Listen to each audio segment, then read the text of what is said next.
Salut à tous, bienvenue. Vous connaissez peut-être la fameuse association l'Union des Français à l'étranger, l'UFE.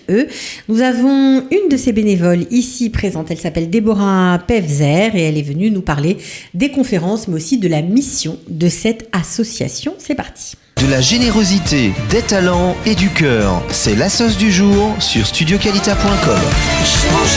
Oui, il faut vous rapprocher du micro parce que sinon on ne va pas vous entendre. Là, vous avez tout en direct. Oui, exactement. Ça va, Déborah ? Très bien. Bienvenue. Merci. Alors, vous êtes Déborah Pevzer, bénévole au sein de l'Union des Français à l'étranger, l'UFE, pour ceux qui connaissent aussi comme ça. Et vous êtes également responsable de l'événementiel. Vous avez connu cette association il y a environ 10 ans. Absolument. Et apparemment, vous y sentez bien. Très bien. Nous avons beaucoup d'activités concernant les Français l'aide aux Français qui habitent en Israël. Et nous leur offrons plusieurs possibilités d'aide, par exemple, à la recherche d'emploi. Oui, vous faites plein de choses. Alors, on va un peu expliquer comment ça fonctionne. Vous avez d'un côté des cycles de conférences parce que votre mission est d'éclaircir un peu le monde israélien, la société israélienne, pour ceux qui ne parlent pas français, parce qu'en général, il y en a beaucoup qui ne parlent pas français en votre sein. Qui ne parlent pas l'hébreu, pardon, en votre sein. Voilà. Et j'ai remarqué plusieurs reprises que les gens, en général, nos adhérents, sont âgés entre 55 et 70 ans. Ils sont arrivés en tant que retraités. Ils ont beaucoup de mal à acquérir l'hébreu. Et donc, chez nous, c'est un refuge. On parle entièrement français, mais il faut quand même parfois comprendre ce qui se passe autour.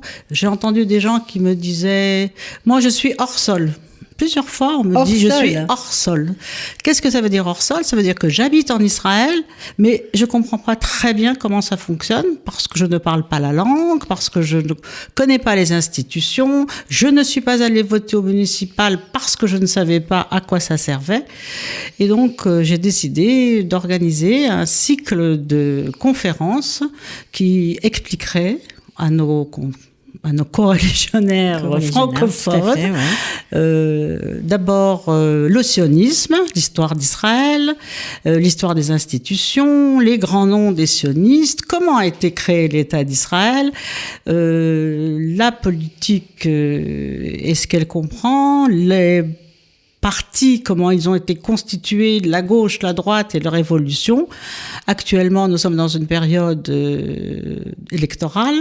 Donc, je vais aussi organiser avec la Leaderette une soirée pour expliquer comment fonctionne, comment voter et dans quel système électoral. Voilà, exactement, le système électoral et le programme de chaque parti. Voilà, et cette semaine, vous allez aussi organiser une conférence avec notre ami Stéphane Amar à propos de son livre « Le secret d'Israël, pourquoi il n'y aura pas d'État palestinien ». Donc j'imagine qu'il y aura foule, ce sera dans nos locaux, voilà, Rehov Lilien. Absolument. Et ça, c'est sympa parce que ça sert aussi à tout le monde.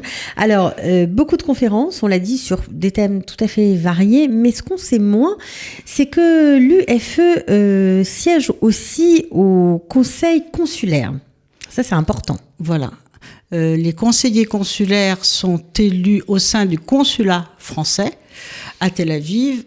Dans ce consulat, il y a des permanences des conseillers consulaires qui écoutent 2 fois par mois les problèmes des Français qui habitent en Israël, qui ont parfois soit des problèmes d'argent, des problèmes de retraite, des problèmes administratifs avec la France, et qui essayent donc de les résoudre. Alors ça, c'est génial parce qu'il y a des commissions forcément, ou vraiment, je crois même qu'il y a des bourses parfois. Absolument. Vous venez vraiment en aide à ceux qui en ont besoin. Voilà, on fait partie de la commission de bourses, des bourses du consulat. On n'a pas beaucoup d'argent, mais quand on peut, on essaie d'aider. Alors, ce sont des bourses pour des étudiants, des bourses pour des nécessiteux Pour des nécessiteux. On ne s'occupe pas tellement d'étudiants à proprement dit quand... c'est pas tellement votre vocation, on va dire. Voilà. Pas votre vocation peut-être première. Que ça viendra. Moi, ça me plairait bien de faire un gala pour offrir une bourse à une étudiante, un étudiant qui méritant, comme bien on dit dans ce sens. Alors, les problèmes administratifs, bien sûr, mais aussi ceux qui cherchent des emplois, même de jeunes retraités. Des jeunes retraités, absolument. Qui ont besoin de travailler. Qui ont besoin de travailler. J'en trouve, moi, qui, pour avoir un complément de retraite, passent par exemple des après-midi avec des personnes âgées pour leur faire la lecture, pour les promener, parce que ces personnes ne parlent pas français, que toutes les deux, elles peuvent s'échanger et c'est agréable. C'est un peu un job d'auxiliaire de vie. Absolument. Ça peut être aussi pour... plus long terme, plus important. Ça peut être pour une infirmière qui peut faire des gardes de nuit auprès d'une personne malade. Mm-hmm. Et ce sont les familles qui trouvent mon numéro de téléphone sur Google en tapant mon nom. Ouais. Alors, vous pouvez le donner là pour le coup, puisque si certains nous écoutent, ont peut-être besoin d'aide dans ce sens. Allez-y. Voilà. Pour l'aide des Français en Israël, qui ne parlent pas l'hébreu, tapez Déborah Pevzer et vous aurez mon numéro de téléphone.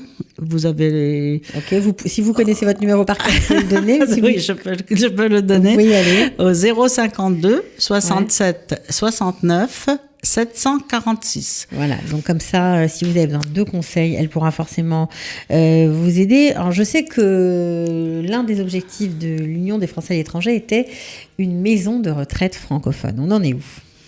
Alors, nous avons acquis un terrain sur lequel était installée une ancienne maison, d'ailleurs, de retraite, et nous sommes à la recherche d'argent, à la recherche de personnes voulant investir dans cette maison que nous voulons absolument et entièrement francophone, c'est-à-dire avec un personnel francophone pour les personnes âgées. Nous avons reçu des demandes de familles françaises qui voudraient faire leur alia, mais qui ne le peuvent pas parce qu'elles ont des grands-parents âgées, handicapées, qu'elles ne peuvent pas garder chez elles et qu'elles mettraient bien dans une bonne maison de retraite, avoir une confiance totale dans cette maison. Et surtout que les personnes âgées puissent s'exprimer dans leur langue. Voilà.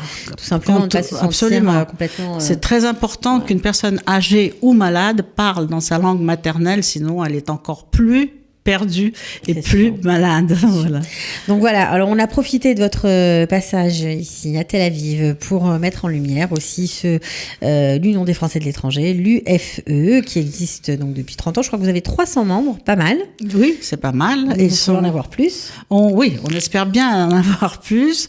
Nous allons recevoir, et vous allez d'ailleurs le voir ici, notre sénateur...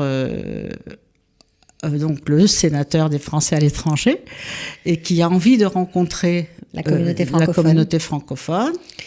Eh ben, ce sera un plaisir de l'accueillir. Voilà.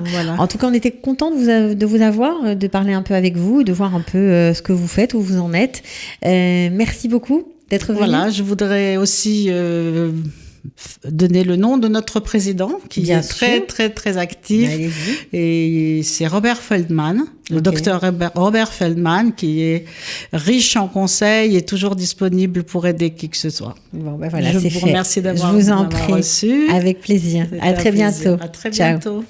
De la générosité, des talents et du cœur, c'est la sauce du jour sur studioqualita.com.